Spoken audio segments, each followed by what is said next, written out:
C'est pas beau, ça? Pour bien finir l'année ou bien commencer la nouvelle, aujourd'hui, on se fait une salade de pousses de tournesol.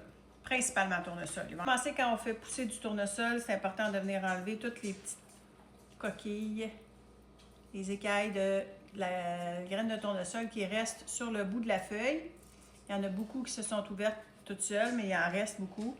Venir les couper et les rincer parce que justement l'écaille a traîné de la terre sur nos feuilles. Donc, je vais aller couper ça, le nettoyer, puis je vous montre ce que je fais avec après. Je suis en train de l'éponger pour pas qu'il y ait trop d'eau dans ma salade. Le tournesol, ça m'a pris environ une dizaine de jours pour le faire pousser. Donc, ça prend environ 4-5 jours avant qu'il sorte de la terre, puis qu'on puisse le mettre à la lumière. Le tournesol, c'est la pousse, à mon avis, la plus croquante. Ici, j'ai des pousses de moutarde et de brocoli. Je vais venir en mettre aussi. On va mettre différentes saveurs. Je vais venir ajouter des petites tomates.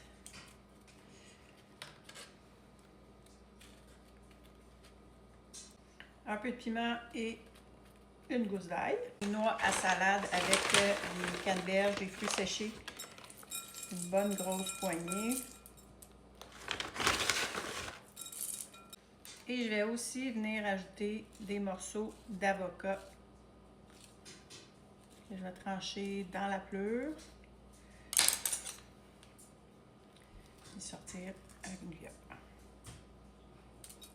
Si vous avez besoin d'inspiration santé, dans les prochaines semaines, on va faire beaucoup de bouffe santé pour essayer de perdre le surplus des fêtes. Il va y avoir plusieurs modèles de salade. Pour la vinaigrette, j'ajoute seulement un peu de poivre. Je ne mettrai pas de sel dans celle-là parce que la vinaigrette va déjà être salée. Là, j'ai de l'huile de sésame grillée puis j'ai de l'huile de noix, un ou l'autre ou les deux. Moi, je vais mettre un petit peu des deux.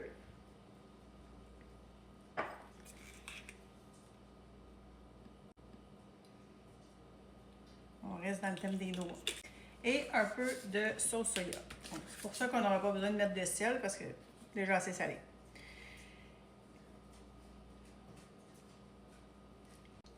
Je dirais peut-être une cuillère à soupe, une et demie. Vous pouvez ajuster en brassant si vous goûtez.